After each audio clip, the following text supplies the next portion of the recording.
नमस्कार। साहित्य संसार के इस पटल पर मैं सुधी जनों को नमन करती हूँ, अभिनंदन करती हूँ और वंदन करती हूँ। साहित्य संसार में साहित्यकारों का सृजनशीलता और वेद उपनिषदों संहिताओं में हमारे लिए जो खजाना है उसे हम सुन पाएंगे, जान पाएंगे और बहुत कुछ सीख पाएंगे।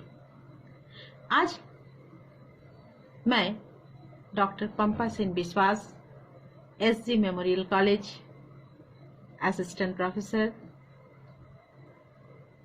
विभाग अध्यक्ष संस्कृत, रांची विश्वविद्यालय, रांची, झारखंड से आज इस वैश्विक महामारी के कारण संपूर्ण देश, यूं कहें संपूर्ण विश्व भयाक्रांत है। इस कोरोना, इस महामारी से निजात पाने का एक ही उपाय है, वो है हमारा रोग निरोधक क्षमता को बढ़ाना, हमारी शुचिता को बढ़ाना। शुचिता मतलब स्वच्छता। खुद को कैसे स्वच्छ रखें, घर को कैसे स्वच्छ रखें, समाज को कैसे स्वच्छ रखें। उसी तरह रोग निरोधक क्षमता को अगर हम बढ़ाते हैं तो हम निरोग रह पाएंगे। वेदों का यदि अनुशीलन करते हैं तो मानव मात्र की प्रथम कामना होती है कि हमारा सुखमय जीवन और हम दीर्घायु कैसे हो। जीवन उत्तम, स्वस्थ और आरोग्य का कामना करता है। स्वस्थ संरक्षण और रोग मुक्ति का साधन जो है वो हमें शास्त्र में मिलता है, और वो शास्त्र सर्वाधिक उपयोगी शास्त्र है आयुर्वेद। आयुर्वेद ही क्यों? क्योंकि आयुरस्मिन् विद्यते इति आयुर्वेदः। आयु की बात कहाँ की गई है? संपूर्ण रूप से आयुर्वेद में। इसलिए आयुर्वेद को ही हम सर्वश्रेष्ठ शास्त्र आयु के लिए मानते हैं। तो इस पटल पर आज मैं संहिता से एक लघु कथा आप लोग के सामने मैं प्रस्तुत करूंगी। लघु कथा ऐसा है कि गुरु और विद्यार्थी दोनों भ्रमण के लिए वन में जाते हैं और वहां पर उन्हें एक शब्द सुनाई देता है। वो शब्द है कि कोरुक, कोरुक और कोरुक। तो ये शब्द विद्यार्थियों के लिए नया था। वो इधर उधर देखने लगे कि यह ध्वनि कहाँ से आ रहा है, और उन्होंने देखा कि पेड़ में एक पक्षी बैठकर कह रहा है कोरुक, कोरुक और कोरुक। विद्यार्थियों ने गुरुजी से पूछा कि गुरुजी, कोरुक का अर्थ क्या है? गुरुजी ने कहा कोरुक मतलब है कि वो कह रहा है पक्षी कि निरोग कौन, निरोग कौन और निरोग कौन, मतलब स्वास्थ्य और निरोग कौन होता है। तो विद्यार्थियों ने कहा हाँ, निरोग कौन होता है? तो गुरुजी ने कहा हितभुक, मितभुक और ऋतभुक। फिर समस्या उत्पन्न हो गई कि भाई ऋतभुक, मितभुक, हितभुक, इसका अर्थ क्या है? तो विद्यार्थियों ने कहा कि गुरुजी इसका अर्थ क्या है? तो गुरुजी ने कहा कि आप लोगों ने चरक संहिता का नाम सुना है? तो विद्यार्थियों ने कहा हाँ, हमने सुना है। चरक संहिता आयुर्वेदस्य महान ग्रंथः। चरक संहिता जो है वह आयुर्वेद का महान ग्रंथ है। इसके रचयिता है ऋषि चरक।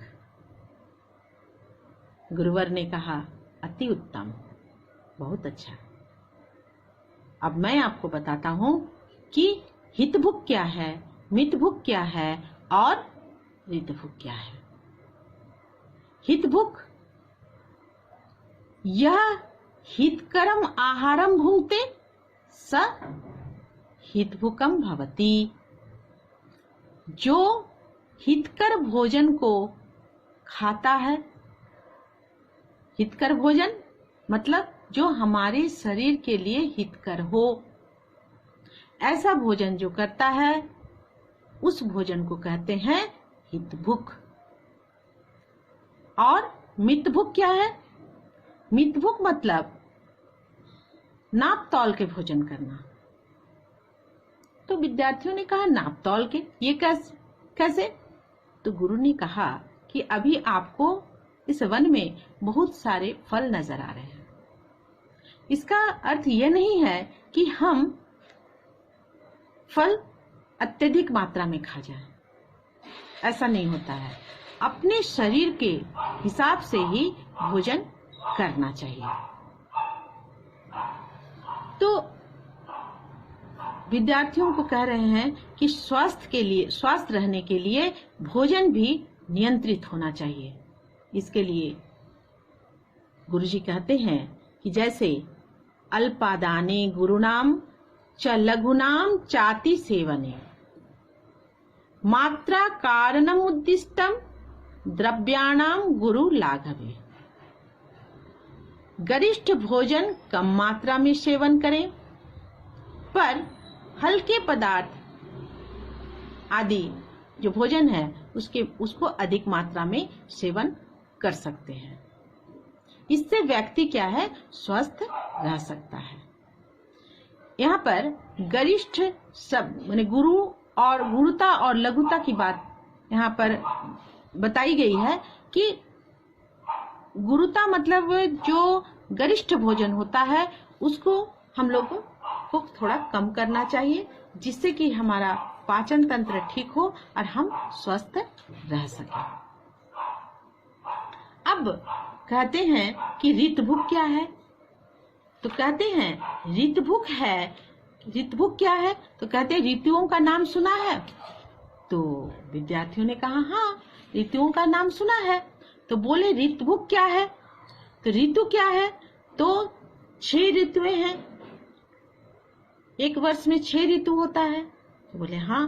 तो इस ऋतुओं के अनुसार प्रकृति ने भोजन बनाया है और उसी अनुरूप हम लोगों को भोजन करना चाहिए। जिसे आहार विषयक ऋतु का ज्ञान होता है वह स्वस्थ होता है और उसका आचरण भी भोजन से संबंधित तदनुरूप ही होता है। खान पान अगर आपका अच्छा हो, हितभुक, मितभुक और ऋतभुक के अनुसार अगर हो, तो कहने का मतलब है जो हमारे शरीर के लिए हितकर है ऐसा भोजन करें, नाप तौल कर करें और ऋतुओं के अनुसार करें, तो वह व्यक्ति सबल होता है, बलवान होता है, सुंदर होता है और रूपवान होता है। इसलिए गुरुजी कहते हैं कि स्वस्थ रहने के लिए 4 सूत्र है। वो है कि प्रातः काले व्यायामः, नित्यम दंतशोधनम, स्वच्छ जलेन स्नानम, बुभुक्षांच भोजनम। प्रातः काले व्यायाम मतलब प्रातः काल व्यायाम करना चाहिए। नित्यम दंत शोधनम, प्रतिदिन दांत जो है, दंत का जो है शोधन होना चाहिए, मतलब साफ होना चाहिए। स्वच्छ जलेन सुस्नानम, स्वच्छ और निर्मल जल से हमें स्नान करना चाहिए। और बुभुक्षांच भोजनम, जब आपको भूख लगे तब भोजन करना चाहिए। और कहते हैं अंत में गुरुजी कि सर्वे भवन्तु सुखिनः, सर्वे भवन्तु निरामयः। सभी सुखी हों और सभी निरोग रहें। हमें निरोग रहने के लिए, स्वस्थ रहने के लिए आवश्यक है कि हमारा भोजन कैसा हो। इस विषय में ये जो लघु कथा है इसमें ये बताया गया कि अगर हम इस तरह का भोजन करते हैं तो हम स्वस्थ रह सकते हैं।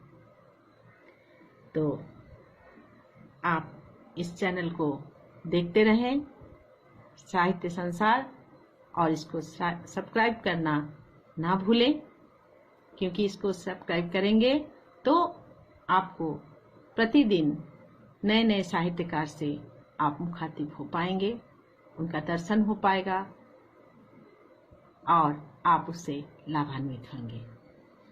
नमस्कार।